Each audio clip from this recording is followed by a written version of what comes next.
En esta tarde quería grabar el video que corresponde a los estudios que estamos haciendo los días miércoles y es sobre Apocalipsis y estamos viendo las cartas a las 7 iglesias. En esta tarde quería que ustedes pudieran tener como video la carta a la iglesia de Sardis, así que les pido que abran sus Biblias en Apocalipsis capítulo 3 versículo 1 al 6 que voy a dar lectura. Dice: escribe al ángel de la iglesia en Sardis, el que tiene los 7 espíritus de Dios y las 7 estrellas, dice estas cosas: yo conozco tus obras, que tienen nombres de que vives, pero estás muerto.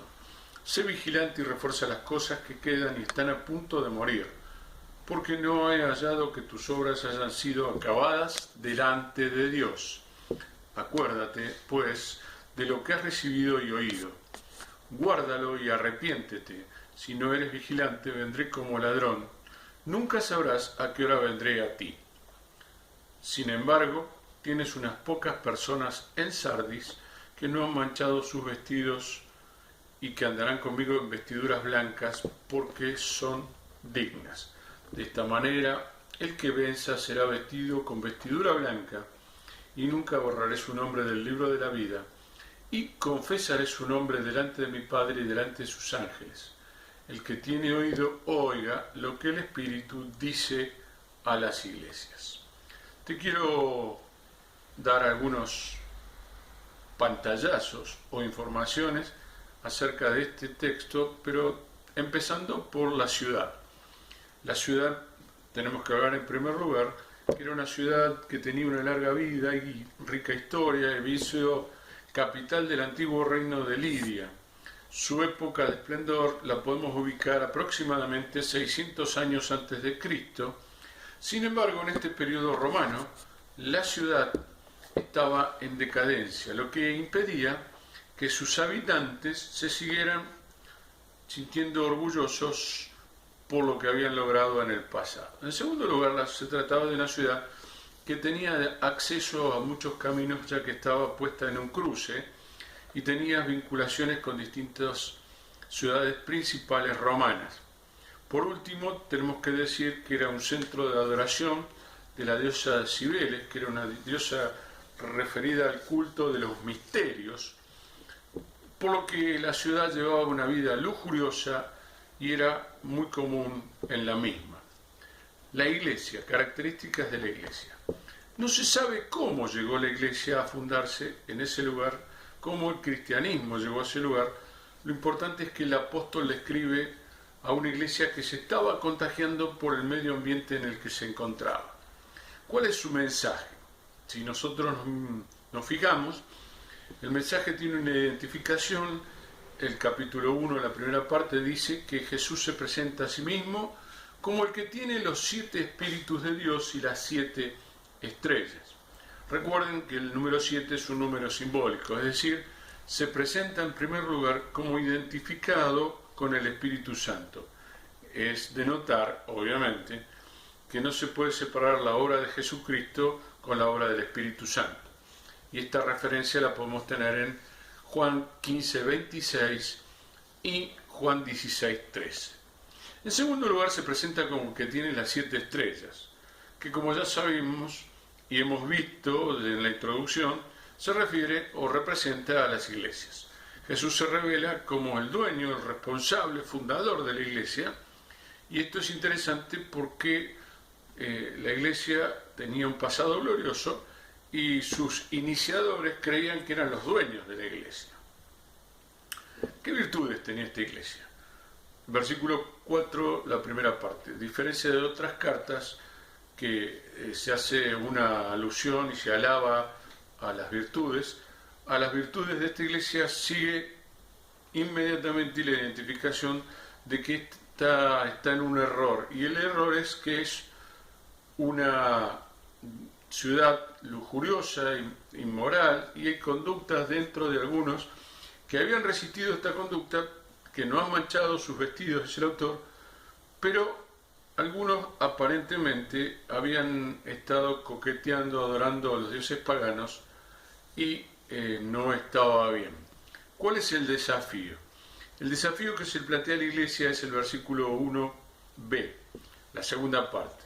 Y está compuesto por la descripción del pecado, porque habían caído, por un consejo y un desafío. El pecado, versículo 1b, es una frase impactante. El Señor define de una forma precisa el pecado de la iglesia Sardis y dice: tiene nombres de que vive, pero estás muerto.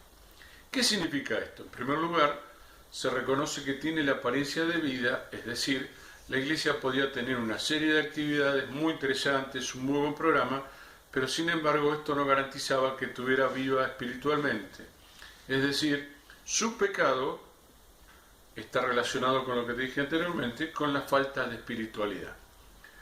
O sea que nos puede llegar a pasar a nosotros en el día de hoy también como iglesias, que tengamos un cristianismo nominal, con una asistencia a la iglesia, pero sin vida interior, vida espiritual. Esta falta de vida espiritual no era un total de toda la congregación, pero muchos tenían la oportunidad de cambiar. ¿Cuál es el consejo que le da el apóstol?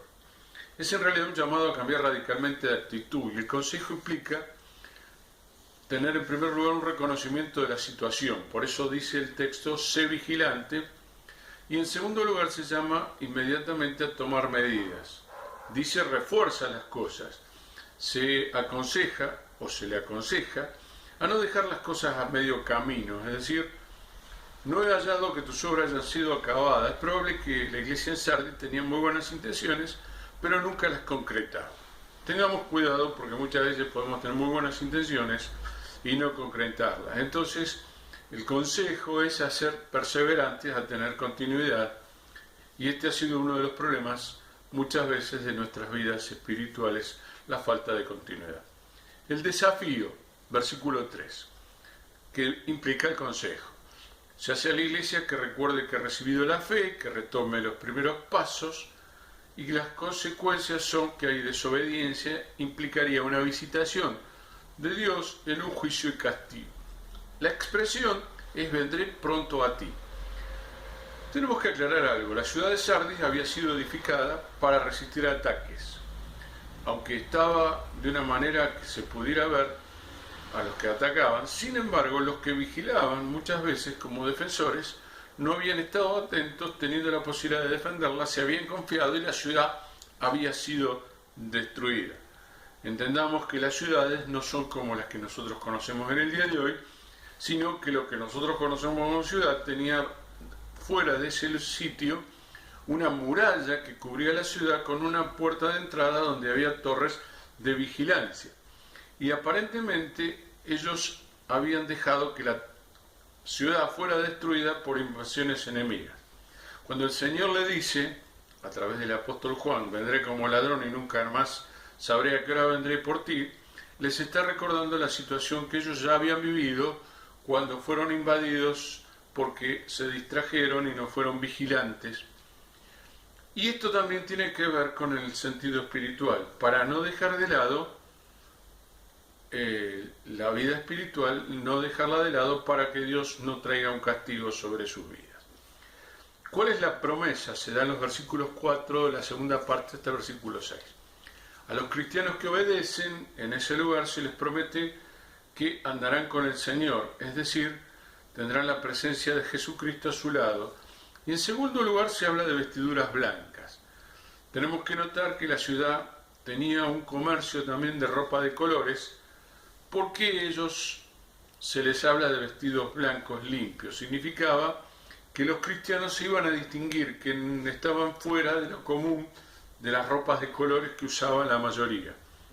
En tercer lugar dice: nunca más borraré tu nombre del libro de la vida. No se refiere solo en el plano del cielo, el versículo 5, sino como ejemplo, así como en el registro civil tienen los nombres de los que están vivos, así estarán en la presencia de Dios en el futuro todos aquellos que confiesen a Jesucristo como su Salvador delante de los hombres. Y esta es la referencia que se hace a Mateo capítulo 10, versículo 32 y a Lucas 12, 8, que significa que esta gente, como todos nosotros, recibiremos reconocimiento de parte de Jesús ante Dios por haber confesado su nombre y no negarlo, y haber dado testimonio de la vida de Jesucristo. Que Dios te bendiga y nos vemos en el próximo video.